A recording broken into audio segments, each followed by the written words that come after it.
നമസ്കാരം. ആനന്ദ് ഇന്റർനാഷണൽ ന്യൂസിലേക്ക് സ്വാഗതം. പ്രധാന വാർത്തകൾ. മുൻമന്ത്രിയും ലേബർ പാർട്ടി എംപിയുമായ ടുലിപ് സിദ്ദിഖിനെതിരെ ഇന്റർപോൾ റെഡ് നോട്ടീസ്. ബ്രിട്ടീഷ് എംപിക്കെതിരെ അറസ്റ്റ് ചെയ്യുന്നതിനുള്ള റെഡ് നോട്ടീസ് ഇന്റർപോൾ പുറപ്പെടുവിക്കുന്നത് ചരിത്രത്തിൽ ആദ്യം. അഴിമതി കേസുകളിൽ ടുലിപ് സിദ്ദിഖിയെ അറസ്റ്റ് ചെയ്യാൻ സഹായിക്കണമെന്ന് ആവശ്യപ്പെട്ടുകൊണ്ട് ഇന്റർപോളിനെ സമീപിച്ചത് ബംഗ്ലാദേശ് കോടതി. ടുലിപ് സിദ്ദിഖിക്കുമേൽ ആന്റി കറപ്ഷൻ കമ്മീഷൻ ചാർത്തിയിരിക്കുന്ന കുറ്റം ബംഗ്ലാദേശ് തലസ്ഥാനമായ ധാക്കയിലെ സമ്പന്നർ താമസിക്കുന്ന ഗുൽഷൻ ഡിസ്ട്രിക്റ്റിൽ അർഹതയില്ലാതെ ഫ്ളാറ്റ് കരസ്ഥമാക്കിയെന്നത്. ഈ ഫ്ളാറ്റ് നൽകിയത് കെട്ടിടത്തിന്റെ ഉടമകളായ പ്രോപ്പർട്ടിക്ക് ടുലിപ് നൽകിയ ചില വഴിവിട്ട സേവനങ്ങൾക്ക് പകരം. UK-യിൽ വിദ്യാഭ്യാസത്തിലും തൊഴിലിലും ഉൾപ്പെടാത്ത യുവാക്കളുടെ എണ്ണം 10 ലക്ഷം. 2025 ഒക്ടോബർ-ഡിസംബർ കാലയളവിൽ not in education, employment or training വിഭാഗത്തിൽപ്പെട്ടത് 9,57,000 യുവാക്കൾ. യുവാക്കളെ കൂടുതൽ ബാധിച്ചത് ഹോസ്പിറ്റാലിറ്റി മേഖലയിലെയും ഗ്രാജുവേറ്റ് പദ്ധതികളിലെയും നിയമനക്കുറവ് മൂലം ദുർബലമായ തൊഴിൽ വിപണി. യുവാക്കളിൽ പലരും ജോലിയിൽ നിന്ന് പിന്തിരിയുന്നതിനുള്ള പ്രധാന കാരണങ്ങൾ ദീർഘകാല അസുഖങ്ങൾ, മാനസികാരോഗ്യ പ്രശ്നങ്ങൾ, ന്യൂറോ ഡൈവേഴ്സിറ്റി തുടങ്ങിയവ എന്ന് യൂത്ത് ഫ്യൂച്ചേഴ്സ് ഫൗണ്ടേഷൻ പഠനം. 2008-ലെ മുംബൈ ഭീകരാക്രമണ കേസിൽ പ്രതി കാനഡ പൗരൻ താവൂർ ഹുസൈൻ റാണയുടെ പൗരത്വം റദ്ദാക്കാനുള്ള നീക്കവുമായി കാനഡ സർക്കാർ. പൗരത്വം റദ്ദാക്കാനുള്ള നടപടികൾ ആരംഭിച്ചത് പൗരത്വാപേക്ഷയിൽ തെറ്റായ വിവരങ്ങൾ നൽകിയെന്നാരോപിച്ച്. പൗരത്വം റദ്ദാക്കിയാൽ വീണ്ടും അപേക്ഷിക്കാൻ 10 വർഷം കാത്തിരിക്കേണ്ടി വരും. നടപടി മാർക്കാറിനെ ന്യൂഡൽഹിയിലേക്ക് സന്ദർശനം നടത്താൻ ഒരുങ്ങുന്നതിനിടെ US-ഉം ഇറാനും തമ്മിലുള്ള സംഘർഷം ഒഴിവാക്കാൻ ലക്ഷ്യമിട്ടുള്ള 3ാം ഘട്ട ചർച്ചകൾ ജനീവയിൽ നടന്നു. ചർച്ചകളിൽ ഇരുപക്ഷവും പുതിയതും ക്രിയാത്മകവുമായ ആശയങ്ങളോട് താൽപര്യം പ്രകടിപ്പിച്ചു എന്ന് സൂചന. യുറേനിയം സമ്പുഷ്ടീകരണം നിർത്തണമെന്ന US ആവശ്യം നിരസിച്ചുവെങ്കിലും ആണവ പദ്ധതിയിൽ ചില വിട്ടുവീഴ്ചകൾക്ക് തയ്യാറാണെന്ന സൂചന നൽകി ഇറാൻ. മിസൈൽ പദ്ധതികളിൽ വിട്ടുവീഴ്ചയില്ല. അഫ്ഗാനിസ്ഥാനുമായി തുറന്ന യുദ്ധം പ്രഖ്യാപിച്ച് പാകിസ്ഥാന്റെ പ്രഖ്യാപനം കാബൂളിലും കാണ്ഡഹാറിലും വ്യോമാക്രമണം നടത്തിയതിന് പിന്നാലെ. കാബൂളിലും കാണ്ഡഹാറിലും നേരത്തെയുണ്ടായ ആക്രമണം ഈ ആഴ്ച അതിർത്തിയിൽ പാക് സേന നടത്തിയ ആക്രമണത്തിന് അഫ്ഗാൻ സേന തിരിച്ചടിച്ചതിന് 55 പാക് സൈനികരും 133 താലിബാൻ സൈനികരും കൊല്ലപ്പെട്ടതായ അവകാശവാദം ഉയർത്തി ഇരു രാജ്യങ്ങൾക്കുമിടയിലെ ചർച്ചകളെ പിന്തുണയ്ക്കാമെന്ന് ഇറാൻ. മലങ്കര സഭാ തർക്കത്തിൽ ഇടപെട്ട് കേന്ദ്ര സർക്കാരിന്റെ നിർണായക നീക്കം. പ്രധാനമന്ത്രി നരേന്ദ്രമോദിയുമായി യാക്കോബായ സഭയുടെ പരമാധ്യക്ഷൻ മാർ ഇഗ്നാത്യോസ് അപ്രേം ദ്വിതീയൻ പാത്രിയാർക്കീസ് ബാവ വെള്ളിയാഴ്ച കൂടിക്കാഴ്ച നടത്തും. ഓർത്തഡോക്സ് സഭ ചർച്ചയിൽ പങ്കെടുക്കുന്നില്ല എന്ന് സൂചന. കേന്ദ്ര സർക്കാർ നേരിട്ടിടപെടുന്നത് 100 വർഷത്തിലേറെ നീണ്ട മലങ്കര സഭാ തർക്കത്തിൽ. ചർച്ചയ്ക്ക് മുൻകൈയെടുത്തത് 2020 പ്രസിഡന്റ് സാബു എം ജേക്കബ്. ചർച്ചയ്ക്ക് വേഗത കൂട്ടിയത് 2020 NDA മുന്നണിയിലേക്ക് വന്നത്. ഡൽഹി രാഷ്ട്രീയത്തെ പിടിച്ചുകുലുക്കിയ മദ്യനയക്കേസിൽ മുൻ മുഖ്യമന്ത്രി അരവിന്ദ് കെജ്രിവാളും മുൻ ഉപമുഖ്യമന്ത്രി മനീഷ് സിസോദിയയും കുറ്റവിമുക്തർ. CBI-ക്കെതിരെ ശക്തമായ വിമർശനം നടത്തി കോടതി. തെളിവില്ലാത്ത കേസിൽ ഉൾപ്പെടുത്തിയത് എന്തിനെന്ന് കോടതി. മാധ്യമങ്ങൾക്ക് മുന്നിൽ സത്യം ജയിച്ചുവെന്ന് പറഞ്ഞ് പൊട്ടിക്കരഞ്ഞ് കെജ്രിവാൾ. നരേന്ദ്രമോദിയും അമിത്ഷായും ചേർന്ന് കെട്ടിച്ചമച്ച കേസാണിതെന്നും ആരോപണം. സത്യമേവ ജയതേ എന്ന് പ്രതികരിച്ച് കുറ്റവിമുക്തനാക്കപ്പെട്ട ശേഷം സിസോദി. കേസ് അന്വേഷിച്ച ഉദ്യോഗസ്ഥർക്കെതിരെ വകുപ്പ് തല അന്വേഷണം നടത്താൻ കോടതി ഉത്തരവ്. ഗവൺമെന്റ് മെഡിക്കൽ കോളേജിൽ ഡോക്ടർമാരുടെ സമരം തുടരുന്നു. ദുരിതത്തിൽ രോഗികൾ. ആശുപത്രിയിലെത്തുന്ന രോഗികളുടെ എണ്ണം ഗണ്യമായി കുറഞ്ഞു. ശസ്ത്രക്രിയകളും പ്രതിസന്ധി. രോഗികൾ മടങ്ങുന്നത് കടുത്ത നിരാശയോടെ. വാർത്തകൾ വിശദമായി. UK-യിൽ വിദ്യാഭ്യാസം, തൊഴിൽ, പരിശീലനം എന്നിവയൊന്നും ചെയ്യാതെ ഇരിക്കുന്ന യുവാക്കളുടെ എണ്ണം 10 ലക്ഷം എന്ന ആശങ്കാജനകമായ നിലയിലേക്ക്. ബ്രിട്ടനിലെ 16-നും 24 വയസ്സുവരെയുള്ള യുവാക്കളുടെ നിലവിലെ വിവരങ്ങളെ വിശകലനം ചെയ്തതിന്റെ അടിസ്ഥാനത്തിലാണ് ഈ ഞെട്ടിക്കുന്ന വിവരങ്ങൾ പുറത്തുവന്നത്. ഓഫീസ് ഫോർ നാഷണൽ സ്റ്റാറ്റിസ്റ്റിക്സ് പുറത്തുവിട്ട കണക്കുകൾ പ്രകാരം 2025 ഒക്ടോബർ-ഡിസംബർ കാലയളവിൽ 9,57,000 യുവാക്കളാണ് not in education, employment on training വിഭാഗത്തിൽപ്പെട്ടത്. ഇത് ആ പ്രായ വിഭാഗത്തിലെ 12.8%. മുൻകാലത്തേക്കാൾ നേരിയ വർധന ഉണ്ടായെങ്കിലും കഴിഞ്ഞ വർഷത്തെ അതേ കാലയളവിനെ അപേക്ഷിച്ച് 0.4% പോയിന്റ് കുറവാണെന്ന് ONS വ്യക്തമാക്കി. ഹോസ്പിറ്റാലിറ്റി മേഖലയിലെയും ഗ്രാജുവേറ്റ് പദ്ധതികളിലെയും നിയമനക്കുറവ് മൂലം ദുർബലമായ തൊഴിൽ വിപണി യുവാക്കളെ കൂടുതൽ ബാധിച്ചതായും റിപ്പോർട്ട് ചൂണ്ടിക്കാണിക്കുന്നു. ജോലി അന്വേഷിക്കുന്ന യുവാക്കളുടെ എണ്ണം മുൻ വർഷത്തേക്കാൾ 12.3% വർദ്ധിച്ചപ്പോൾ സജീവമായി ജോലി തേടാത്തവരുടെ എണ്ണം 6% കുറഞ്ഞു. യുവതികളിൽ ഈ നിരക്ക് 12.2% ഉയർന്നതാണ് ആകെ വർധനയ്ക്ക് പ്രധാന കാരണം. യുവാക്കളിൽ ഇത് 13.3% നേരിയ തോതിൽ കുറഞ്ഞെങ്കിലും ഇപ്പോഴും പുരുഷന്മാരെയാണ് തൊഴിലില്ലായ്മ കൂടുതൽ ബാധിച്ചത്. ദീർഘകാല അസുഖങ്ങൾ, മാനസികാരോഗ്യ പ്രശ്നങ്ങൾ, ന്യൂറോ ഡൈവേഴ്സിറ്റി തുടങ്ങിയവയാണ് കഴിഞ്ഞ 3 വർഷമായി യുവാക്കളിൽ പലരും ജോലിയിൽ നിന്ന് പിന്തിരിയുന്നതിനുള്ള പ്രധാന കാരണങ്ങളെന്ന് യൂത്ത് ഫ്യൂച്ചേഴ്സ് ഫൗണ്ടേഷൻ പഠനം വ്യക്തമാക്കി. സോൾഹള്ളിൽ താമസിക്കുന്ന 24-കാരനായ ഓട്ടിസം ബാധിച്ച ജോസഫ് 3 വർഷമായി തൊഴിൽരഹിതനാണ്. ജോലി നേടാൻ പ്രവൃത്തി പരിചയം വേണമെന്ന അവസ്ഥയാണ് തന്റെ ആത്മവിശ്വാസത്തെ ബാധിക്കുന്നതെന്ന് അദ്ദേഹം പറഞ്ഞു. നിലവിൽ ദി കിങ്സ് ട്രസ്റ്റ് എന്ന സംഘടനയുടെ സഹായത്തോടെ ശമ്പളത്തോടെയുള്ള ജോലി കണ്ടെത്താൻ ശ്രമിക്കുകയാണ് ജോസഫ്. ഔപചാരിക വിദ്യാഭ്യാസം, അപ്രന്റീസ്ഷിപ്പ്, തൊഴിൽ പരിശീലനം എന്നിവയിൽ പങ്കെടുക്കുന്നവർക്ക് തൊഴിലില്ലാത്തവരുടെ വിഭാഗത്തിൽ പെടുന്നില്ല എന്നും ONS വ്യക്തമാക്കുന്നു. പുറത്തുവരുന്ന കണക്കുകൾ കടുത്ത വെല്ലുവിളിയാണെന്ന് തൊഴിൽ പെൻഷൻ സെക്രട്ടറി പാറ്റ് മക്ഫറൻ വ്യക്തമാക്കി. അപ്രന്റീസ്ഷിപ്പുകൾ വഴി യുവാക്കളെ നിയമിക്കാൻ ബിസിനസ്സുകളെ പ്രോത്സാഹിപ്പിക്കുകയാണെന്നും അദ്ദേഹം പറഞ്ഞു. ചാൻസലർ റേച്ചൽ റീവ്സ് 18 മാസം തൊഴിലും വിദ്യാഭ്യാസവും ഇല്ലാതെ കഴിയുന്ന യുവാക്കൾക്ക് ഉറപ്പുള്ള ശമ്പളത്തോടുള്ള ജോലി അവസരം നൽകുമെന്ന് കഴിഞ്ഞ വർഷം പ്രഖ്യാപിച്ചിരുന്നു. മുൻ ലേബർ ആരോഗ്യ സെക്രട്ടറി അലൻ മിൽബേൺ അധ്യക്ഷനായ സമിതിയുടെ റിപ്പോർട്ട് വേനലിൽ പുറത്തുവരും. മുൻ മന്ത്രിയും ലേബർ പാർട്ടി എംപിയുമായ ടുലിപ് സിദ്ദിഖിനെതിരെ ഇന്റർപോൾ റെഡ് നോട്ടീസ്. ഇതാദ്യമായാണ് ഒരു ബ്രിട്ടീഷ് എംപിക്കെതിരെ അറസ്റ്റ് ചെയ്യുന്നതിനുള്ള റെഡ് നോട്ടീസ് ഇന്റർപോൾ പുറപ്പെടുവിക്കുന്നത്. അഴിമതി കേസുകളിൽ ടുലിപ് സിദ്ദിഖിയെ അറസ്റ്റ് ചെയ്യാൻ സഹായിക്കണമെന്ന് ആവശ്യപ്പെട്ടുകൊണ്ട് ഒരു ബംഗ്ലാദേശ് കോടതിയായിരുന്നു ഇന്റർപോളിനെ സമീപിച്ചത്. ബംഗ്ലാദേശിൽ പുറപ്പെടുവിച്ച അറസ്റ്റ് വാറന്റിനെതിരെ ഹാംസ്റ്റഡ് ആൻഡ് ഹൈഗേറ്റ്സ് എംപി പ്രതികരിക്കാത്തതിനാൽ ഇന്നലെയായിരുന്നു കോടതി ഔദ്യോഗികമായ റെഡ് നോട്ടീസ് ഇന്റർപോളിന് നൽകിയത്. ഇതോടെ ബ്രിട്ടീഷ് ഭീകരർ, കൊലപാതകികൾ, കുട്ടിപ്പീഡകർ എന്നിവർക്കൊപ്പം മുൻ ബ്രിട്ടീഷ് അഴിമതി വിരുദ്ധ വകുപ്പ് മന്ത്രിയും ഇന്റർപോളിന്റെ മോസ്റ്റ് വാണ്ടഡ് ലിസ്റ്റിൽ കയറിക്കൂടുന്നതിനുള്ള സാധ്യത വർദ്ധിച്ചിരിക്കുകയാണ്. ഒരു കുറ്റാരോപണത്തിന്റെ പേരിലോ അല്ലെങ്കിൽ മുടങ്ങിപ്പോയ നീതി നിർവഹണ പ്രക്രിയയുടെ പേരിലോ ഒരു വ്യക്തിയെ താൽക്കാലികമായി അറസ്റ്റ് ചെയ്ത് നാട്ടിലെത്തിക്കുന്നതിന് അന്താരാഷ്ട്ര പോലീസിംഗ് സംവിധാനത്തിന് ഔദ്യോഗികമായി നൽകുന്ന അപേക്ഷയാണ് റെഡ് നോട്ടീസ്. ബംഗ്ലാദേശ് തലസ്ഥാനമായ ധാക്കയിലെ സമ്പന്നർ താമസിക്കുന്ന ഗുൽഷൻ ഡിസ്ട്രിക്റ്റിലെ അർഹതയില്ലാതെ ഒരു ഫ്ളാറ്റ് കരസ്ഥമാക്കിയതാണ് ടുലിപ് സിദ്ദിഖിന് മേൽ ആന്റി കറപ്ഷൻ കമ്മീഷൻ ചുമത്തിയിരിക്കുന്ന കുറ്റം. ഈ കെട്ടിടത്തിന്റെ ഉടമകളായ പ്രോപ്പർട്ടിക്ക് ടുലിപ് നൽകിയ ചില വഴിവിട്ട സേവനങ്ങൾക്ക് പകരമായാണ് ഈ ഫ്ളാറ്റ് നൽകിയതെന്നാണ് ആരോപണം. കഴിഞ്ഞ വർഷം ടുലിപ് സിദ്ദിഖിയുടെ അസാന്നിധ്യത്തിൽ നടന്ന കോടതി വിചാരണയിൽ ഇവർക്ക് മുൻ ബംഗ്ലാദേശ് പ്രധാനമന്ത്രി ടുലിപ്പിന്റെ മാതൃ സഹോദരിയുമായ ഷേഹ ഹസീനയും ഒത്ത് ചേർന്ന് അവരുടെ കുടുംബത്തിനായി അനർഹമായ രീതിയിൽ ഭൂമി കൈവശപ്പെടുത്തിയെന്ന കേസിൽ ഇവരെ 2 വർഷ തടവിന് ഒരു ബംഗ്ലാദേശ് കോടതി ശിക്ഷിച്ചിരുന്നു. പിന്നീട് മറ്റ് 2 അഴിമതി കേസുകളിൽ കൂടി പ്രതിയാണെന്ന് കണ്ടെത്തി കോടതി കഴിഞ്ഞ ഫെബ്രുവരിയിൽ ഇവർക്ക് മറ്റൊരു 4 വർഷം കൂടി തടവ് വിധിച്ചിരുന്നു. എന്നാൽ 43-കാരിയായ ടുലിപ് സിദ്ദിഖി ആരോപണങ്ങളെല്ലാം തന്നെ പാടെ നിഷേധിക്കുകയാണ്. കെട്ടിച്ചമച്ച ഒരു വ്യാജ ആരോപണമാണിതെന്നാണ് അവരുടെ പക്ഷം. ആഫ്രിക്കയിലെ വിവിധ തീവ്രവാദ ആക്രമണങ്ങളിലായി 240 പേരെ കൊലപ്പെടുത്തിയ വെള്ളക്കാരിയായ വിധവ എന്നറിയപ്പെടുന്ന സമന്ത ലെത്വേറ്റ് ഉൾപ്പെടെ 13 ബ്രിട്ടീഷുകാരാണ് നിലവിലെ ഇന്റർപോളിന്റെ മോസ്റ്റ് വാണ്ടഡ് ലിസ്റ്റിലുള്ളത്. കുടിയേറ്റ നിയന്ത്രണങ്ങൾ മൂലം ബ്രിട്ടനിലെ ആരോഗ്യരംഗം പ്രതിസന്ധിയിലേക്ക്. വിദേശ നഴ്സുമാരുടെ റിക്രൂട്ട്മെന്റ് കഴിഞ്ഞ 3 വർഷത്തിനിടെ 93% ഇടിഞ്ഞതാണ് ഇതിന് പ്രധാന കാരണമായി ചൂണ്ടിക്കാണിക്കപ്പെടുന്നത്. ഇതുമൂലം ആശുപത്രികളും കെയർ ഹോമുകളും ഗുരുതര പ്രതിസന്ധിയിലേക്ക് നീങ്ങുകയാണെന്ന് വിദഗ്ധർ മുന്നറിയിപ്പ് നൽകുന്നു. 2022-ൽ 26,100 വിദേശ നഴ്സുമാർക്ക് പ്രവേശനാനുമതി നൽകിയപ്പോൾ 2025-ൽ ഇത് വെറും 1,777 ചുരുങ്ങി. കെയർ വർക്കർമാർ, നഴ്സിംഗ് അസിസ്റ്റന്റുമാർ, ആംബുലൻസ് സ്റ്റാഫ് എന്നിവർ ഉൾപ്പെടുന്ന കെയറിംഗ് പേഴ്സണൽ സർവീസ് വിഭാഗത്തിൽ 2023-ൽ 1,78,047 പേർക്ക് വിസ നൽകിയിരുന്നത് 2025-ൽ 3,178 കുറഞ്ഞു. 97% ഇടിവാണ് ഈ വിഭാഗത്തിൽ മാത്രം ഉണ്ടായിരിക്കുന്നത്. 2025 ഒക്ടോബർ-ഡിസംബർ കാലയളവിൽ വെറും 23 വിദേശ കെയർ വർക്കർമാർക്കാണ് പ്രവേശനം ലഭിച്ചത്. വിദേശ റിക്രൂട്ട്മെന്റിലെ ഈ കുത്തനെയുള്ള ഇടിവ് ആശുപത്രികൾക്കും കെയർ ഹോമുകൾക്കും ഗുരുതര ആഘാതം ഉണ്ടാക്കുമെന്നാണ് സംഘടനയുടെ മുന്നറിയിപ്പ്. കുടിയേറ്റ നയങ്ങളിൽ കടുത്ത നിയന്ത്രണങ്ങൾ ഏർപ്പെടുത്തിയതോടെയാണ് ഈ ഇടിവ് ഉണ്ടായതെന്ന് പഠനം വ്യക്തമാക്കുന്നു.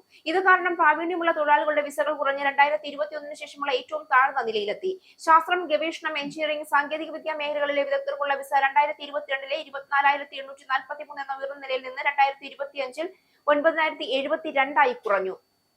അധ്യാപകരുടെയും വിദ്യാഭ്യാസ വിദഗ്ധരുടെയും വിസ 2 വർഷത്തിനിടെ 71% കുറഞ്ഞ് 2,611 നിന്ന് 751 25,000 നഴ്സിംഗ് ഒഴിവുകൾ നിലനിൽക്കുന്ന സാഹചര്യത്തിൽ വിദേശ നഴ്സുമാരുടെ വരവ് കുറഞ്ഞത് ഗുരുതര പ്രത്യാഘാതം ഉണ്ടാക്കുമെന്ന് വിദഗ്ധർ ചൂണ്ടിക്കാണിക്കുന്നു. ആഭ്യന്തര റിക്രൂട്ട്മെന്റ് മന്ദഗതിയിലായതിനാൽ സ്ഥിതി ഏറ്റവും മോശം ഘട്ടത്തിലാണെന്ന് റോയൽ കോളേജ് ഓഫ് നഴ്സിംഗിലെ chief nursing officer Lynn Woolvey പറഞ്ഞു. ബ്രിട്ടനിലേക്ക് വരുന്ന തൊഴിലാളികളെ ജീവിത ചെലവിനെ വർധനവും ദൈർഘ്യമേറിയ PR നടപടികളും പിന്തിരിപ്പിക്കുന്നതായുള്ള അഭിപ്രായം ശക്തമാണ്. സാമൂഹ്യ പരിചരണ മേഖലയ്ക്ക് വിദേശ തൊഴിലാളികളുടെ കുറവ് വലിയ തിരിച്ചടിയാണെന്ന് National Care Association executive chair Nadra Ahmed പറഞ്ഞു. ആഭ്യന്തര തൊഴിലാളികൾ അപേക്ഷിക്കാത്തതിനാൽ അന്താരാഷ്ട്ര റിക്രൂട്ട്മെന്റ് അനിവാര്യമാണെന്നും അവർ ചൂണ്ടിക്കാട്ടി. ചില കെയർ ഹോമുകൾ അടച്ചുപൂട്ടാൻ തുടങ്ങിയതായും അവർ അറിയിച്ചു. ദി കിങ്സ് ഫണ്ടിലെ സീനിയർ ഫെലോ സൈമൺ ബോട്ടറി വിദേശ റിക്രൂട്ട്മെന്റ് കുറയുന്നത് സാമൂഹ്യ പരിചരണ മേഖലയിലെ പുതിയ യാഥാർത്ഥ്യമാണെന്നും ആഭ്യന്തര തൊഴിലാളികളെ വികസിപ്പിക്കേണ്ടത് അത്യാവശ്യമാണെന്നും അഭിപ്രായപ്പെട്ടു. കെയർ വർക്കർമാരുടെ വിദേശ റിക്രൂട്ട്മെന്റ് ദുർബയോഗവും ചൂഷണവും കാരണം നിർത്തിവെച്ചതാണെന്നും പ്രാവീണ്യമുള്ള തൊഴിലാളികൾക്കുള്ള വിസയ്ക്ക് ബിരുദതല യോഗ്യതാ മാനദണ്ഡം പുനഃസ്ഥാപിച്ചതായുമാണ് ഹോം ഓഫീസ് വക്താവ് പുറത്തുവരുന്ന വിവരങ്ങളോട് പ്രതികരിച്ചത്. ഈ സർക്കാരിന്റെ കാലത്ത് ആകെ കുടിയേറ്റം ഏകദേശം 70% കുറഞ്ഞുവെന്നും അദ്ദേഹം കൂട്ടിച്ചേർത്തു. 2008-ലെ മുംബൈ ഭീകരാക്രമണ കേസിൽ പ്രതിയായ പാകിസ്ഥാൻ വംശജനായ കാനഡ പൗരൻ തഹൂർ ഹുസൈൻ റാണയുടെ പൗരത്വം റദ്ദാക്കാനുള്ള നീക്കവുമായി കാനഡ സർക്കാർ.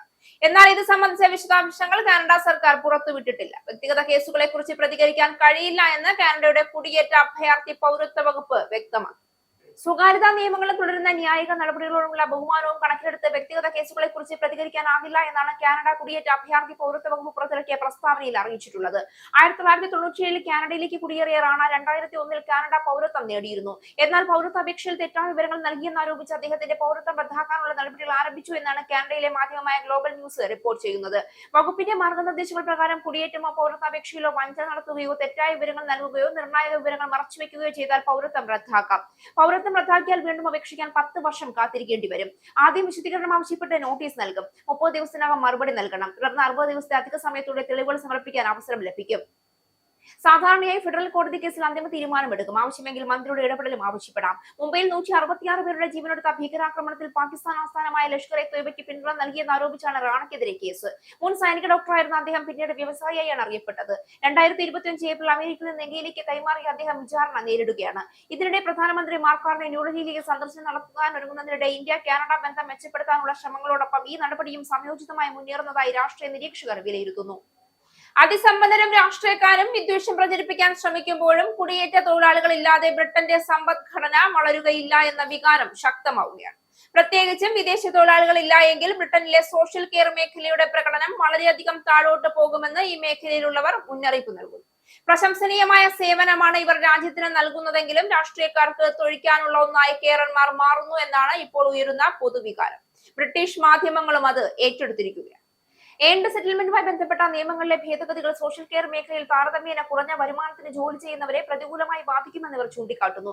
കെയർ ടേക്കർമാർ ഉൾപ്പെടെയുള്ളവർക്ക് ബ്രിട്ടനിൽ താമസത്തിനുള്ള അനുമതി ലഭിക്കാൻ 15 വർഷം വരെ കാത്തിരിക്കേണ്ടതായി വരും. ബ്രിട്ടനിൽ ജോലിയിൽ പ്രവേശിക്കുമ്പോൾ അവർക്ക് നൽകിയ വാഗ്ദാനം 5 വർഷത്തിനുള്ളിൽ PR ലഭിക്കുമെന്നതായിരുന്നു എന്ന് മാധ്യമങ്ങൾ ഓർമ്മിപ്പിക്കുന്നു. കുടിയേറ്റ തൊഴിലാളികൾക്ക് നൽകിയ ഉറപ്പ് പാലിക്കാതെ അവരെ വഞ്ചിക്കുന്ന നടപടിയാണിതെന്ന ആക്ഷേപവും ശക്തമാകുന്നുണ്ട്. PR ലഭിക്കുന്നതുവരെ ഇവർക്ക് വിസ പുതുക്കേണ്ടതായി വരും. ഇത് അധിക ചെലവുണ്ടാക്കുമെന്ന് മാത്രമല്ല തൊഴിലുടമയിൽ നിന്നും ചൂഷണങ്ങൾ നേരിടാനും ഇടയുണ്ട്. തൊഴിൽ മേഖലയിലെ ചൂഷണം, സീറോ അവർ കോൺട്രാക്ടുകൾ, അനധികൃതമായ വിധം കുറഞ്ഞ വേതനം എന്നിവയിലേക്കൊക്കെ ഇത് നയിച്ചേക്കാം എന്ന് യൂണിയനും വ്യക്തമാക്കുന്നു. US-ഉം ഇറാനും തമ്മിലുള്ള സംഘർഷം ഒഴിവാക്കാൻ ലക്ഷ്യമിട്ടുള്ള 3ാം ഘട്ട ചർച്ചകൾ ജനീവയിൽ നടന്നു. ആണവ കരാറിൽ എത്തിയില്ല എങ്കിൽ ഇറാനെ ആക്രമിക്കുമെന്ന് അമേരിക്കൻ പ്രസിഡന്റ് ഡൊണാൾഡ് ട്രംപ് മുന്നറിയിപ്പ് നൽകിയിരിക്കുന്ന സാഹചര്യത്തിലാണ് അതീവ പ്രാധാന്യമുള്ള ഈ ചർച്ചകൾ. ഒമാൻ വിദേശകാര്യ മന്ത്രി ബദൽ അൽ ബുസൈദിയാണ് ചർച്ചകൾക്ക് മധ്യസ്ഥത വഹിച്ചത്. ചർച്ചകളിൽ ഇരുപക്ഷവും പുതിയതും ക്രിയാത്മകവുമായ ആശയങ്ങളോട് താൽപര്യം പ്രകടിപ്പിച്ചിട്ടുണ്ടെന്നും സമാധാനത്തിനുള്ള വലിയൊരു അവസരമാണിതെന്നും ഒമാൻ വിദേശകാര്യ മന്ത്രിയെ ഉദ്ധരിച്ച് BBC റിപ്പോർട്ട് ചെയ്തു. ആണവ കേന്ദ്രങ്ങൾ ഉപേക്ഷിക്കണം, യുറേനിയം സമ്പുഷ്ടീകരണം പാടില്ല തുടങ്ങിയ നിർദ്ദേശങ്ങൾ പാലിച്ചാൽ ഉപരോധം ഘട്ടം ഘട്ടമായി കുറയ്ക്കാമെന്നാണ് US നിലപാട്. നിബന്ധനകൾ പാലിച്ചാൽ സാമ്പത്തിക സഹായവും മുന്നോട്ട് വെച്ചിട്ടുണ്ട്. കടുത്ത ആവശ്യങ്ങൾ ഇറാൻ തള്ളുമെന്നാണ് റിപ്പോർട്ടുകൾ. തങ്ങൾ ഒരു സാഹചര്യത്തിലും ആണവായുധം നിർമ്മിക്കില്ല എന്ന് ഇറാൻ വിദേശകാര്യമന്ത്രി അബ്ബാസ് അരാഗ്ചി ആവർത്തിച്ചു. അതേസമയം യുറേനിയം സമ്പുഷ്ടീകരണം നിർത്തണമെന്ന US ആവശ്യം ഇറാൻ നിരസിച്ചിട്ടുണ്ടെങ്കിലും ആണവ പദ്ധതിയിൽ ചില വിട്ടുവീഴ്ചകൾക്ക് തയ്യാറാണെന്ന സൂചന നൽകിയിട്ടുണ്ട്. എങ്കിലും മിസൈൽ പദ്ധതികളിലോ മേഖലയിലെ തങ്ങളുടെ സഖ്യകക്ഷികൾക്ക് നൽകുന്ന പിന്തുണയിലോ വിട്ടുവീഴ്ചയില്ല എന്ന കർശന നിലപാടിലാണ് ഇറാൻ. 2003 ഇറാഖ് അധിനിവേശത്തിന് ശേഷമുള്ള ഏറ്റവും വലിയ സൈനിക സന്നാഹമാണ് അമേരിക്ക ഇപ്പോൾ മിഡിൽ ഈസ്റ്റിൽ ഒരുക്കിയിരിക്കുന്നത്. ആയിരക്കണക്കിന് സൈനികരെയും യുദ്ധക്കപ്പലുകളെയും വിമാനവാഹിനി കപ്പലുകളെയും മേഖലയിലേക്ക് ട്രംപ് അയച്ചിട്ടുണ്ട്. നയതന്ത്രത്തിന് മുൻഗണന നൽകുന്നുണ്ടെങ്കിലും ഇറാൻ നേതാക്കളെ സമ്മർദ്ദത്തിലാക്കാൻ പരിമിതമായ രീതിയിൽ ആക്രമണം നടത്തുന്നത് ട്രംപ് പരിഗണിക്കുന്നുണ്ടെന്നാണ് റിപ്പോർട്ടുകൾ. ചർച്ചകൾ പരാജയപ്പെട്ടാൽ ഇറാന്റെ സൈനിക കേന്ദ്രങ്ങളെ ആക്രമിക്കാനോ അല്ലെങ്കിൽ ഭരണമാറ്റത്തിനായുള്ള വിപുലമായ നീക്കങ്ങൾ നടത്താനോ ട്രംപ് മുതിർന്നേക്കുമെന്നും വിവരമുണ്ട്. ഈ ചർച്ചകളിലൂടെ ഇറാൻ പ്രധാനമായും ലക്ഷ്യമിടുന്നത് തങ്ങളുടെ തകർന്ന സമ്പദ് വ്യവസ്ഥയെ കരകയറ്റാൻ സഹായിക്കുന്ന തരത്തിൽ US ഉപരോധങ്ങൾ നീക്കം ചെയ്യുക എന്നതാണ്. അഫ്ഗാനിസ്ഥാനുമായി തുറന്ന യുദ്ധം പ്രഖ്യാപിച്ച് പാകിസ്ഥാൻ. കാബൂളിലും കാണ്ഡഹാറിലും വ്യോമാക്രമണം നടത്തിയതിനു പിന്നാലെയാണ് പാകിസ്ഥാന്റെ പ്രഖ്യാപനം. അതേസമയം ഇരു രാജ്യങ്ങൾക്കുമിടയിലെ ചർച്ചകളെ പിന്തുണയ്ക്കാമെന്ന് ഇറാൻ അറിയിച്ചു. റംസാൻ മാസത്തിൽ ആത്മനിയന്ത്രണവും ഇസ്ലാമിക ഐക്യദാർഢ്യവും മുറുകെ പിടിക്കണമെന്നും ഇറാന്റെ വിദേശകാര്യ മന്ത്രി അബ്ബാസ് അരാഗ്ചി എക്സിലെ പോസ്റ്റിൽ പറഞ്ഞു. ഈ ആഴ്ച അതിർത്തിയിൽ പാക് സേന നടത്തിയ ആക്രമണത്തിന് അഫ്ഗാൻ സേന തിരിച്ചടിച്ചതിന് പിന്നാലെയായിരുന്നു കാബൂളിനും കാണ്ഡഹാറിനും നേർക്കുണ്ടായ ആക്രമണം. ക്ഷമ നശിച്ചെന്നും തുറന്ന യുദ്ധത്തിലേക്ക് പോവുകയാണ് എന്നുമായിരുന്നു പാക് പ്രതിരോധ മന്ത്രി ഖ്വാജ ആസിഫ് പറഞ്ഞത്. എക്സിലെ പോസ്റ്റിലൂടെയായിരുന്നു അദ്ദേഹത്തിന്റെ പ്രഖ്യാപനം. അഫ്ഗാൻ ജനതയുടെ ക്ഷേമവും മേഖലയുടെ സ്ഥിരതയ്ക്കും വേണ്ടിയായിരിക്കണം താലിബാൻ പ്രവർത്തിക്കേണ്ടതെന്നും ഖ്വാജ ആസിഫ് പറഞ്ഞു. 55 പാക് സൈനികരെ വധിച്ചതായി താലിബാനും 133 താലിബാൻ സൈനികരെ വധിച്ചതായി പാക് സൈന്യവും അവകാശപ്പെട്ടു. കഴിഞ്ഞ ഞായറാഴ്ച അഫ്ഗാൻ അതിർത്തി പ്രദേശത്ത് പാക് സൈന്യം നടത്തിയ വ്യോമാക്രമണത്തിന് പകരമായി വ്യാഴാഴ്ച രാത്രി അഫ്ഗാനിസ്ഥാൻ തിരിച്ചടിച്ചിരുന്നു. 12-ലധികം പാക് സൈനിക പോസ്റ്റുകൾ പിടിച്ചെടുത്തുവെന്നാണ് അഫ്ഗാനിസ്ഥാന്റെ വാദം. അതേസമയം 8 സൈനികരാണ് കൊല്ലപ്പെട്ടതെന്ന് അഫ്ഗാൻ പ്രതിരോധ മന്ത്രാലയം അറിയിച്ചു. പാകിസ്ഥാനിൽ നിന്ന് തിരിച്ചെത്തുന്ന ആളുകളെ പാർപ്പിക്കുന്ന തോർഖാം അതിർത്തി ക്യാമ്പിൽ നടത്തിയ ആക്രമണത്തിൽ നിരവധി സാധാരണക്കാർ കൊല്ലപ്പെട്ടതായി അഫ്ഗാൻ വക്താവിനെ ഉദ്ധരിച്ച് AFP അറിയിച്ചു. അതിർത്തി കടക്കാൻ അഫ്ഗാൻ അനുവാദം നൽകിയിട്ടുണ്ടെങ്കിലും ഒക്ടോബർ മുതൽ ഇവിടെ വലിയ തോതിൽ ഏറ്റുമുട്ടൽ നടക്കുന്നുണ്ട്. ന്യൂയോർക്ക് സംസ്ഥാനത്തെ ചാപ്പാക്കോയിൽ ഹൌസ് ഓവർസൈറ്റ് കമ്മിറ്റിയുടെ എപ്സ്റ്റീൻ അന്വേഷണവുമായി ബന്ധപ്പെട്ട രഹസ്യമൊഴി നൽകലിനു ശേഷം മുൻ വിദേശകാര്യ സെക്രട്ടറിയും മുൻ പ്രഥമ വനിതയുമായ ഹിലരി ക്ലിന്റൺ കടുത്ത വിമർശനവുമായി രംഗത്തെത്തി. കമ്മിറ്റി സമയം ഫലപ്രദമായി വിനിയോഗിച്ചില്ല എന്ന് അവർ ആരോപിച്ചു. ജെഫ്രി എപ്സ്റ്റീനെ അറിയാമോ എന്ന് എത്ര തവണ ചോദിച്ചെന്ന് പോലും ഓർമ്മയില്ല. UFOയെ കുറിച്ചും തള്ളിക്കളയപ്പെട്ട പിസ ഗേറ്റ് ഗൂഢാലോചനയെ കുറിച്ചും ചോദ്യങ്ങൾ ഉണ്ടായിരുന്നു എന്നും ക്ലിന്റൺ പറഞ്ഞു. എനിക്ക് ജെഫ്രി എപ്സ്റ്റീനെ അറിയില്ല. അയാളുടെ ദ്വീപിലേക്കോ വീടുകളിലേക്കോ ഓഫീസുകളിലേക്കോ ഞാൻ പോയിട്ടില്ല. ഇത് പലവട്ടം രേഖപ്പെടുത്തിയിട്ടുള്ളതാണ് എന്നും അവർ കൂട്ടിച്ചേർത്തു. മൊഴി നൽകൽ നടക്കുന്നതിനിടെ മുറിക്കുള്ളിൽ നിന്നുള്ള അവരുടെ ചിത്രം ചോർന്നതിനെ തുടർന്ന് നടപടികൾ താൽക്കാലികമായി നിർത്തിവെച്ചു. കമ്മിറ്റിയുടെ നിയമങ്ങൾക്ക് വിരുദ്ധമായ ചിത്രം conservative social media influencer Benny Johnson പങ്കുവച്ചു. ചിത്രം നൽകിയെന്ന് ആരോപിക്കപ്പെട്ട കൊളറാഡോ റിപ്പബ്ലിക്കൻ അംഗം ലോറൻ ബോംബർട്ട് എന്തുകൊണ്ട് ഈ ചിത്രം പുറത്തു വന്നുകൂടാ എന്നായിരുന്നു മാധ്യമങ്ങളോട് പ്രതികരിച്ചത്. ചിത്രം പങ്കുവച്ചതിൽ തനിക്ക് ശാസ്ത്രീയമൊന്നും ലഭിച്ചിട്ടില്ല എന്നും അവർ പറഞ്ഞു. കമ്മിറ്റിയിലെ മുൻനിര ഡെമോക്രാറ്റായ റോബർട്ട് ഗാർസിയ നിയമങ്ങൾ പാലിക്കാൻ അംഗീകരിക്കാനാകില്ല എന്ന് വ്യക്തമാക്കി. വെള്ളിയാഴ്ച മുൻ പ്രസിഡന്റ് ബിൽ ക്ലിന്റണും സമാനമായി മൊഴി നൽകും. മൊഴി നൽകലിന് ശേഷം ഓവർസൈറ്റ് ചെയർമാൻ ജെയിംസ് കോമർ ഉയർത്തിയ ചില ചോദ്യങ്ങൾ പ്രാധാന്യമുള്ളവ ആയിരുന്നുവെന്ന് ഹിലരി ക്ലിന്റൺ പറഞ്ഞു. സത്യം പുറത്തുവരണമെന്നും അവർ കൂട്ടിച്ചേർത്തു. തന്റെ ആരംഭ പ്രസ്താവനയിൽ എപ്സ്റ്റീനുമായോ അയാളുടെ സഹപ്രവർത്തകയായ ഖിസ്ലൈൻ മാക്സ്വെല്ലുമായോ തനിക്ക് യാതൊരു ബന്ധവും ഇല്ല എന്ന് ക്ലിന്റൺ വ്യക്തമാക്കി. അവരുടെ കുറ്റകൃത്യങ്ങളെ കുറിച്ച് അറിഞ്ഞപ്പോൾ ഞാൻ ഭയന്നുപോയി എന്നും അവർ പറഞ്ഞു. കമ്മിറ്റി റിപ്പബ്ലിക്കൻ അംഗങ്ങൾ എപ്സ്റ്റീൻ ഫയലുകളിൽ കൂടുതൽ പേരുകൾ ഉൾപ്പെട്ടിട്ടുണ്ടെങ്കിലും അവരെ വിളിച്ചു വരുത്താൻ ശ്രമിച്ചില്ല എന്ന് ക്ലിന്റൺ വിമർശിച്ചു. റീറ്റെയിൽ ബില്യണർ ലേസി വെഗ്നറുടെ മൊഴി നൽകലിൽ ഒരു റിപ്പബ്ലിക്കൻ അംഗവും ഹാജരായില്ല എന്നും അവർ ചൂണ്ടിക്കാട്ടി. ക്ലിന്റൺ ദമ്പതികൾക്കെതിരെ ഇപ്പോൾ യാതൊരു കുറ്റാരോപണവും ഇല്ല എന്നാണ് കോമർ പറഞ്ഞത്.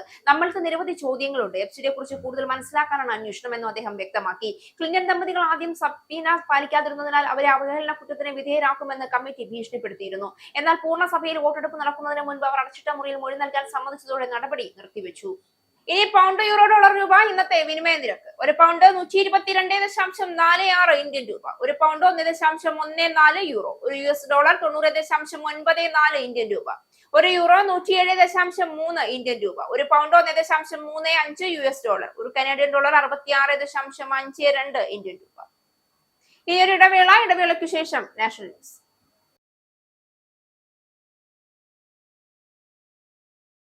നമസ്കാരം, നാഷണൽ ന്യൂസിലേക്ക് സ്വാഗതം. മലങ്കര സഭാ തർക്കത്തിൽ ഇടപെട്ട് കേന്ദ്ര സർക്കാരിന്റെ നിർണായക നീക്കം. പ്രധാനമന്ത്രി നരേന്ദ്രമോദിയുമായി യാക്കോബായ സഭയുടെ പരമാധ്യക്ഷൻ മാർ ഇഗ്നാത്യോസ് അപ്രേം ദ്വിതീയൻ പാത്രിയാർക്കീസ് ബാബ വെള്ളിയാഴ്ച കൂടിക്കാഴ്ച നടത്തും. സഭയുടെ ഇന്ത്യയിലെ തലവൻ മാർ ബസേലിയോസ് ജോസഫ് കാതോലിക്ക ബാബയും പങ്കെടുക്കും. കൂടിക്കാഴ്ചയ്ക്ക് പ്രധാനമന്ത്രി താൽപര്യപ്പെട്ട പ്രകാരം ഓസ്ട്രേലിയൻ സന്ദർശനം വെട്ടിച്ചുരുക്കിയാണ് പാത്രിയാർക്കീസ് ബാബ ഡൽഹിയിലെത്തുന്നത്. ഓർത്തഡോക്സ് സഭ ചർച്ചയിൽ പങ്കെടുക്കുന്നില്ല എന്നാണ് സൂചന. തങ്ങളെ പ്രധാനമന്ത്രിയുടെ ഓഫീസിൽ നിന്ന് ബന്ധപ്പെട്ടിട്ടില്ല എന്ന് സഭാ അധികൃതർ പറഞ്ഞു. 2020 NDA മുന്നണിയിലേക്ക് വന്നതിനെ തുടർന്നാണ് 100 വർഷത്തിലേറെ നീണ്ട മലങ്കര സഭാ തർക്കത്തിൽ കേന്ദ്ര സർക്കാർ നേരിട്ട് ഇടപെടുന്നത്. 2020 പ്രസിഡന്റ് സാബുവും ജോക്കബ് മുൻകൈയെടുത്തുള്ള ശ്രമമാണ് നടക്കുന്നത്. കഴിഞ്ഞ ദിവസം ഓർത്തഡോക്സ് സഭ ആസ്ഥാനത്തെത്തി അദ്ദേഹം മാർ തോമസ് മാത്യൂസ് തൃതീയൻ കാതോലിക്ക ബാബയുമായി ചർച്ച നടത്തിയിരുന്നു. യാക്കോബായ സഭയുടെ കാതോലിക്ക ബാബയുമായും അദ്ദേഹം ആശയവിനിമയം നടത്തിയിട്ടുണ്ട്. കേന്ദ്ര സർക്കാരിന്റെ ഇടപെടൽ കഴിഞ്ഞ ദിവസം ചേർന്ന യാക്കോബായ സഭ വർക്കിംഗ് കമ്മിറ്റിയും ചർച്ച ചെയ്തു. യാക്കോബായ സഭാംഗം കൂടിയായ സാബു ജേക്കബ് NDAയിലേക്ക് വന്നത് എറണാകുളത്ത് BJP വേരോട്ടത്തിന് സഹായകരമാകുമെന്നാണ് രാഷ്ട്രീയ നേതൃത്വത്തിന്റെ വിലയിരുത്തൽ. PS ശ്രീധരൻപിള്ള മിസോറാം ഗവർണർ ആയിരുന്നപ്പോൾ ഇരു സഭാ വിഭാഗവും തലവന്മാരെയും കണ്ട് സമവായ ചർച്ച നടത്തിയിരുന്നെങ്കിലും ശ്രമം മുന്നോട്ട് പോയില്ല. ഡൽഹി രാഷ്ട്രീയത്തെ പിടിച്ചുകുലുക്കിയ മദ്യനയ കേസിൽ മുൻ മുഖ്യമന്ത്രി അരവിന്ദ് കെജ്രിവാളും മുൻ ഉപമുഖ്യമന്ത്രി മനീഷ് സിസോദിയയും കുറ്റവിമുക്തർ. ഇരുവരെയും പ്രതിപട്ടികയിൽ നിന്ന് ഒഴിവാക്കിയ ഡൽഹി റൌസ് അവന്യൂവിലെ പ്രത്യേക CBI കോടതി അന്വേഷണം നടത്തിയ CBIക്കെതിരെ ശക്തമായ വിമർശനം നടത്തുകയും ചെയ്തു. തെളിവില്ലാത്ത കേസിൽ ഉൾപ്പെടുത്തിയത് എന്തിനെന്ന് കോടതി CBIയോട് ചോദിച്ചു. സത്യം ജയിച്ചുവെന്ന് മാധ്യമങ്ങളോട് പറഞ്ഞ കെജ്രിവാൾ പൊട്ടിക്കരഞ്ഞു. പ്രധാനമന്ത്രി നരേന്ദ്രമോദിയും ആഭ്യന്തരമന്ത്രി അമിത്ഷായും ചേർന്ന് കെട്ടിച്ചമച്ച കേസാണിതെന്നും കെജ്രിവാൾ പറഞ്ഞു. താനും മനീഷ് സിസോദിയയും സത്യസന്ധരാണെന്ന് കെജ്രിവാൾ പറഞ്ഞു. കോടതി സമുച്ചയത്തിന് മുന്നിൽ മാധ്യമങ്ങളോട് പ്രതികരിക്കുകയായിരുന്നു അദ്ദേഹം. സ്വതന്ത്ര ഇന്ത്യയിലെ ഏറ്റവും വലിയ രാഷ്ട്രീയ ഗൂഢാലോചനയ്ക്ക് പിന്നിൽ പ്രവർത്തിച്ചത് മോദിയും അമിത്ഷായുമാണ്. ആം ആദ്മി പാർട്ടിയുടെ ഏറ്റവും മുതിർന്ന 5 നേതാക്കളെ അഴിക്കുള്ളിലാക്കി പാർട്ടി ഇല്ലാതാക്കാനുള്ള BJPയുടെ നീക്കമായിരുന്നു അത്. സത്യം എപ്പോഴും വിജയിക്കും. ഞാൻ അഴിമതിക്കാരനല്ല. കെജ്രിവാളും സിസോദിയയും സത്യസന്ധരാണെന്ന് കോടതി പറഞ്ഞു. ഞങ്ങൾക്കെതിരെയുള്ള എല്ലാ കുറ്റങ്ങളും ഒഴിവാക്കി. ഇന്ത്യൻ നീതിന്യായ വ്യവസ്ഥയിൽ ഞങ്ങൾക്ക് പൂർണ്ണ വിശ്വാസമുണ്ട്. മുഖ്യമന്ത്രിയെ വീട്ടിൽ നിന്ന് പിടിച്ചുകൊണ്ടുപോയി ജയിലിൽ ഇടുകയായിരുന്നു. എന്റെ ജീവിതത്തിൽ സത്യസന്ധത മാത്രമേ ഞാൻ നേടിയിട്ടുള്ളൂ എന്നും കെജ്രിവാൾ പറഞ്ഞു. കോടതി വിധി കേട്ട ശേഷം വീട്ടിലെത്തിയ കെജ്രിവാളിനെ ഭാര്യ സുനിത കെട്ടിപ്പിടിച്ചാണ് സ്വീകരിച്ചത്. മനീഷ് സിസോദിയയും ഒപ്പമുണ്ടായിരുന്നു. ഇരുവരുടെയും ഭാര്യമാർ മാധ്യമങ്ങളെ കണ്ടിരുന്നു. സത്യമേവ ജയതേ എന്നായിരുന്നു കുറ്റവിമുക്തനാക്കപ്പെട്ട ശേഷമുള്ള സിസോദിയുടെ പ്രതികരണം. ബാബാ സാഹിബ് അംബേദ്കർജിയുടെ ദീർഘവീക്ഷണമുള്ള ചിന്തയിലും അദ്ദേഹം തയ്യാറാക്കിയ ഭരണഘടനയിലും എനിക്കിന്ന് ഒരിക്കൽ കൂടി അഭിമാനം തോന്നുന്നു. ഞങ്ങൾ സത്യസന്ധരല്ല എന്ന് മോദിജിയുടെ പാർട്ടി മുഴുവനും എല്ലാ അന്വേഷണ അന്വേഷണ ഏജൻസികളും തെളിയിക്കാൻ ശ്രമിച്ചിട്ടും കെജ്രിവാളും സിസോദിയയും സത്യസന്ധരാണെന്ന് ഇന്ന് തെളിയിക്കപ്പെട്ടു എന്നും അദ്ദേഹം പറഞ്ഞു. കുറ്റപത്രത്തിൽ ഉന്നയിച്ചിരിക്കുന്ന ആരോപണങ്ങൾ തെളിയിക്കാൻ സിബിഐക്ക് ആയില്ല എന്ന് കോടതി കുറ്റപ്പെടുത്തി. പ്രത്യേക ജഡ്ജി ജിതേന്ദർ സിംഗ് ആണ് വിധി പറഞ്ഞത്. മനീഷ് സിസോദിയക്കെതിരെ ഉന്നയിച്ച ആരോപണങ്ങൾ പ്രഥമ ദൃഷ്ട്യാ സിബിഐക്ക് തെളിയിക്കാനായില്ല എന്നും കോടതി പറഞ്ഞു. കേസ് അന്വേഷിച്ച ഉദ്യോഗസ്ഥർക്കെതിരെ വകുപ്പുതല അന്വേഷണം നടത്താനും കോടതി ഉത്തരവിട്ടു. ആയിരക്കണക്കിന് പേജുകളുള്ള സിബിഐ കുറ്റപത്രത്തിൽ ആരോപണങ്ങൾ തെളിയിക്കാൻ പര്യാപ്തമായ സാക്ഷിമൊഴികൾ ഒന്നും തന്നെ ഇല്ല എന്നും കോടതി പറഞ്ഞു. കേസിൽ അറസ്റ്റിലായ കെജ്രിവാൾ 2 തവണയായി 156 ദിവസവും സിസോദിയ 530 ദിവസവും ജയിലിൽ കിടന്നു. തമിഴ്നാട് മുൻ മുഖ്യമന്ത്രിയും അണ്ണാ DMK പാർട്ടി കോർഡിനേറ്ററുമായിരുന്ന ഒ പനീർസെൽവം DMK മുഖ്യമന്ത്രി MK സ്റ്റാലിനെ സന്ദർശിച്ച OPS DMK അംഗത്വം സ്വീകരിച്ചു. MLA സ്ഥാനം രാജിവെക്കും. OPSനൊപ്പം മകൻ P രവീന്ദ്രനാഥ് കുമാറും DMKയിൽ ചേർന്നു. കേരളത്തിനൊപ്പം തമിഴ്നാട്ടിലും നിയമസഭാ തെരഞ്ഞെടുപ്പ് നടക്കാനിരിക്കെയാണ് മുൻ മുഖ്യമന്ത്രി ജയലളിതയുടെ വിശ്വസ്തൻ കൂടിയായിരുന്ന OPS എതിരാളികളായ DMKക്കൊപ്പം ചേരുന്നത്. DMK സർക്കാർ വീണ്ടും അധികാരത്തിൽ വരുമെന്ന് പറഞ്ഞ OPS സ്റ്റാലിനെ പുകഴ്ത്തുകയും ചെയ്തു. OPS ക്യാമ്പിലെ MLA P അയ്യപ്പൻ ഇന്ന് രാവിലെ സ്റ്റാലിൻ തന്നെ അടുത്ത തെരഞ്ഞെടുപ്പിന് ശേഷം തമിഴ്നാടിനെ നയിക്കുമെന്ന പ്രസ്താവനയും നടത്തിയിരുന്നു. തനിക്കെതിരായ കൈപ്പേറിയ അനുഭവത്തിന് പൂർണ്ണ വിരാമമിടാൻ സ്വയം എടുത്ത തീരുമാനമാണിതെന്നും OPS പിന്നീട് മാധ്യമങ്ങളോട് പറഞ്ഞു. സ്റ്റാലിൻ ജനങ്ങൾക്ക് മികച്ച ഭരണം നൽകുന്നുണ്ട്. തമിഴ്നാട്ടിലെ ജനങ്ങൾ ഇതൊക്കെ കാണുന്നുണ്ട്. തെക്കുനിന്നുള്ള ഒരു നേതാവും ശക്തനാകരുതെന്ന് എടപ്പാടി കെ പളനിസ്വാമി ഉറപ്പുവരുത്തുകയാണ്. ദ്രാവിഡ ശാക്തീകരണത്തിനും അതിന്റെ ന്യായവിപീകരണത്തിനും വേണ്ടി DMKയാണ് പ്രവർത്തിക്കുന്നത്. ഞാനൊരു പാർട്ടി പ്രവർത്തകനായി ചേർന്നതേയുള്ളൂ. മറ്റു പ്രവർത്തകർക്കൊപ്പം പാർട്ടിയുടെ വികസനത്തിനായി പ്രവർത്തിക്കുമെന്നും അദ്ദേഹം പറഞ്ഞു. അതേസമയം അച്ചടക്ക നടപടിയുടെ ഭാഗമായി 3 വർഷം മുൻപ് തന്നെ OPSനെ പാർട്ടിയിൽ നിന്നും പുറത്താക്കിയതാണെന്ന് അണ്ണാ DMK നേതാവ് RB ഉദയകുമാർ പറഞ്ഞു. OPS DMKയിൽ ചേരുന്നത് പാർട്ടി ഒരു തരത്തിലും ബാധിക്കില്ല എന്നും അദ്ദേഹം പറഞ്ഞു. മുഖ്യമന്ത്രി സ്ഥാനത്തേക്ക് 3 വട്ടം ജയിലെടുത്ത തിരഞ്ഞെടുത്തയാളാണ് OPS എന്ന് DMK വക്താവ് TKS ഇളങ്കോവൻ പറഞ്ഞു. എന്നാൽ എടപ്പാടി ആവശ്യമായ ബഹുമാനം നൽകിയില്ല. ഇത്തരം ആളുകളെ EPSന് പേടിയാണ്. ഇവരൊക്കെ എത്തിയാൽ പാർട്ടിയിലെ ഇവരുടെ സ്ഥാനം ദുർബലമാകും. അതുകൊണ്ട് OPSനെ ഇവർക്ക് വേണ്ട. EPS ഇപ്പോൾ BJPക്ക് ഒപ്പമാണ്. BJPക്കെതിരെ പ്രവർത്തിക്കാനാണ് OPS എത്തിയത്. DMK സഖ്യം വളരെ ശക്തമാണ്. 200 സീറ്റുകളിൽ ഞങ്ങൾ ജയിക്കും. തമിഴ്നാടിന് വേണ്ടി പ്രവർത്തിക്കുന്നയാളാണ് മുഖ്യമന്ത്രി സ്റ്റാലിൻ എന്ന് OPSന് അറിയാം. തമിഴ്നാടിനെതിരായി പ്രവർത്തിക്കുന്ന പാർട്ടിക്ക് കൈകൊടുത്തിരിക്കുകയാണ് അണ്ണാ DMK എന്നും ഇളങ്കോവൻ പറഞ്ഞു. ഏറെ നാളായി പാർട്ടിക്ക് പുറത്താണ് പനീർശെൽവം. NDA സഖ്യത്തിൽ ചേർന്നെങ്കിലും പിന്നീട് മുന്നണി വിട്ടു. രാഷ്ട്രീയമായി ഒറ്റപ്പെടുത്താൻ എന്ത് തെറ്റാണ് ചെയ്തതെന്നും പനീർശെൽവം AIADMK നേതൃത്വത്തോട് ചോദിച്ചിരുന്നു. ജയലളിതയുടെ മരണശേഷം മുഖ്യമന്ത്രിയാകാൻ തനിക്ക് താല്പര്യമില്ലായിരുന്നു. എല്ലാവരും നിർബന്ധിച്ചാണ് മുഖ്യമന്ത്രിയാക്കിയത്. അതിനുശേഷം അപമാനിച്ച ആ സ്ഥാനത്ത് നിന്നും പുറത്താക്കിയെന്നും പനീർസെൽവം പറഞ്ഞിരുന്നു. ഗവൺമെന്റ് മെഡിക്കൽ കോളേജിൽ ഡോക്ടർമാരുടെ സമരം തുടരുമ്പോൾ ആശുപത്രിയിലെത്തുന്ന രോഗികളുടെ എണ്ണവും ഗണ്യമായി കുറഞ്ഞു. വ്യാഴാഴ്ച സൂപ്പർ സ്പെഷ്യാലിറ്റി ആശുപത്രിയിലെ പ്രധാന OPകളായ ന്യൂറോ സർജറി, നെഫ്രോളജി, യൂറോളജി വിഭാഗങ്ങൾ പ്രവർത്തിക്കുന്ന ദിവസമായിട്ട് പോലും OPയിൽ രോഗികൾ കുറവായിരുന്നു. ശരാശരി 4000-ലധികം രോഗികൾ എത്താറുള്ള ദിനമാണ് വ്യാഴം. എന്നാൽ 1180 പേര് മാത്രമാണ് എത്തിയത്.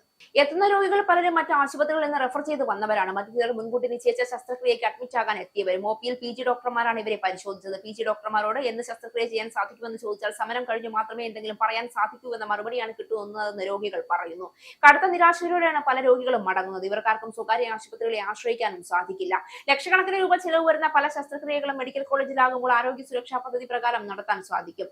അതേസമയം KGMCDAയുടെ നേതൃത്വത്തിൽ നടക്കുന്ന ഡോക്ടർമാരുടെ സമരം തുടരുകയാണ്. വ്യാഴാഴ്ച തിരുവനന്തപുരത്ത് മന്ത്രിതല ചർച്ച നടക്കുമെന്ന് മുൻകൂട്ടി അറിയിച്ചിരുന്നു. എന്നാൽ ആരോഗ്യമന്ത്രി ആശുപത്രിയിലായതിനാൽ ചർച്ച നടന്നില്ല. മെഡിക്കൽ കോളേജ് പ്രിൻസിപ്പൽ ഓഫീസിന് മുൻപിൽ നടന്ന ധർണയിൽ unit president doctor PT Abdul Basid, secretary doctor Tom Wilson, doctor Maya Sudhakaran എന്നിവർ സംസാരിച്ചു. സ്വന്തം യൂട്യൂബ് ചാനലിലൂടെ അതിജീവിതമാരുടെ പേരും മറ്റു വിവരങ്ങളും വെളിപ്പെടുത്തിയതിന് തിരുവനന്തപുരം കോർപ്പറേഷൻ കൗൺസിലറും മുൻ DGPയുമായ R ശ്രീലേഖയ്ക്കെതിരെ കേസ്. പ്രായപൂർത്തിയാകാത്ത അതിജീവിതമാരുടെ പേര് വിവരങ്ങളടക്കം മുൻപ് വെളിപ്പെടുത്തിയതിന് പോക്സോ ഉൾപ്പെടെ ചുമത്തിയാണ് കേസ്. പൗരാവകാശ പ്രവർത്തകനായ R ജയചന്ദ്രൻ നൽകിയ പരാതിയിലാണ് മ്യൂസിയം പോലീസ് കേസെടുത്തത്. നിയമത്തെക്കുറിച്ച് വ്യക്തമായ അറിവുള്ളയാൾ പോക്സോ കേസിലെ അതിജീവിതമാരുടെ പേര് വിവരങ്ങളടക്കം വെളിപ്പെടുത്തുന്നതും അവഹേളിക്കുന്നതും ഗുരുതര കുറ്റമാണെന്ന് പരാതിയിൽ പറയുന്നു. ബലാത്സംഗത്തിനിരയായി കൊല്ലപ്പെട്ട പെരുമ്പാവൂരിലെ നിയമ വിദ്യാർത്ഥിനിയുടെ പേര് യൂട്യൂബ് ചാനലിലൂടെ മുൻപ് വെളിപ്പെടുത്തിയെന്നും മറ്റൊരു വീഡിയോയിൽ കിളിരൂർ കവിയൂർ പീഡന കേസുകളിലെ കൊല്ലപ്പെട്ട ഇരകളുടെ പേരും അവരുടെ മാതാപിതാക്കളുടെ വിവരങ്ങളും പറയുന്നുവെന്നും പരാതിയിലുണ്ട്. സർക്കാർ ജീവനക്കാരുടെയും പെൻഷൻകാരുടെയും വ്യക്തിവിവരങ്ങൾ തിരഞ്ഞെടുപ്പ് പ്രചരണത്തിനായി ചോർത്തിയതിനു പിന്നാലെ സ്ത്രീ സുരക്ഷാ പദ്ധതിയിൽ പേര് ചേർത്തവരുടെയും വ്യക്തിവിവരങ്ങളും സർക്കാർ ചോർത്തിയിരിക്കുകയാണെന്ന് കോൺഗ്രസ് നേതാവ് രമേശ് ചെന്നിത്തല. ലക്ഷക്കണക്കിന് സാധാരണക്കാരായ സ്ത്രീകളുടെ വ്യക്തിവിവരങ്ങളാണ് സർക്കാർ ചോർത്തിയത്. ഇതിന് പിന്നിൽ പ്രവർത്തിച്ചത് മുഖ്യമന്ത്രിയുടെ ഓഫീസാണെന്നും ചെന്നിത്തല ആരോപിച്ചു. പദ്ധതിയിൽ രജിസ്റ്റർ ചെയ്ത 35 വയസ്സിന് മുകളിൽ പ്രായമുള്ള സ്ത്രീകളുടെ വ്യക്തിവിവരങ്ങളാണ് മുഖ്യമന്ത്രിയുടെ ഓഫീസർ ഓൺ സ്പെഷ്യൽ ഡ്യൂട്ടി നൽകിയ കത്ത് പ്രകാരം ചോർത്തിയത്. ഇതിന്റെ തെളിവായി മുഖ്യമന്ത്രിയുടെ officer on special duty Sriram Sambasivarao February 7 എഴുതിയ കത്ത് ചെന്നിത്തല പുറത്തുവിട്ടു. മുഖ്യമന്ത്രി പിണറായി വിജയൻ വ്യക്തിവിവരങ്ങൾ ചോർത്തിയത് യാതൊരു മുൻകരുതലും ഇല്ലാതെ സ്വകാര്യ ഏജൻസികൾക്ക് കൈമാറി തിരഞ്ഞെടുപ്പ് ആവശ്യത്തിന് ഉപയോഗിച്ചിരിക്കുകയാണെന്ന് ചെന്നിത്തല പറഞ്ഞു. ഈ ഡേറ്റ ലഭിച്ച സ്വകാര്യ ഏജൻസികൾ ഇവ എത്രമാത്രം ദുരുപയോഗം ചെയ്യാനിടയുണ്ട് എന്ന കാര്യത്തിൽ യാതൊരു ഉറപ്പുമില്ല. വ്യക്തിഗത വിവരങ്ങൾ സ്വകാര്യ കമ്പനികൾക്ക് കൈമാറാൻ നേതൃത്വം നൽകിയ മുഖ്യമന്ത്രി പിണറായി വിജയൻ ചെയ്തത് ക്രിമിനൽ കുറ്റമാണ്. കുറ്റമാണ്. ഗുരുതരമായ ക്രിമിനൽ കുറ്റം ചെയ്ത മുഖ്യമന്ത്രി രാജിവെച്ചൊഴിയണം. ഈ വിഷയത്തിൽ സമഗ്ര അന്വേഷണം നടത്തണമെന്നും ചെന്നിത്തല കൂട്ടിച്ചേർത്തു. നിയമസഭാ തെരഞ്ഞെടുപ്പിൽ പാലക്കാട് മണ്ഡലത്തിൽ പി സരിന്റെ പേര് നിർദ്ദേശിച്ച് CPM ജില്ലാ സെക്രട്ടേറിയറ്റ്. മറ്റ് മുന്നണികളുടെ തീരുമാനം വന്ന ശേഷം മതി പാലക്കാട്ടെ സ്ഥാനാർത്ഥി പ്രഖ്യാപനമെന്നും ധാരണയായി.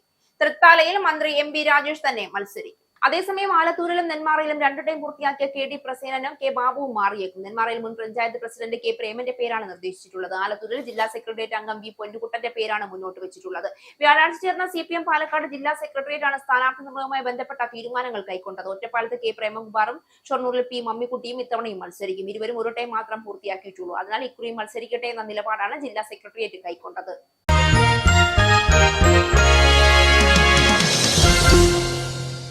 2020 ലോകകപ്പിൽ സിംബാബ്വെക്കെതിരായ മത്സരത്തിൽ ലഭിച്ച മികച്ച തുടക്കം മുതലാക്കാൻ ഇത്തവണയും സഞ്ജു സാംസണ് സാധിച്ചില്ല. മികച്ച ആത്മവിശ്വാസത്തോടെ ബാറ്റ് വീശിയ സഞ്ജുവിന് ഇന്നിംഗ്സ് പക്ഷേ 15 പന്തുകൾ മാത്രമാണ് നീണ്ടത്.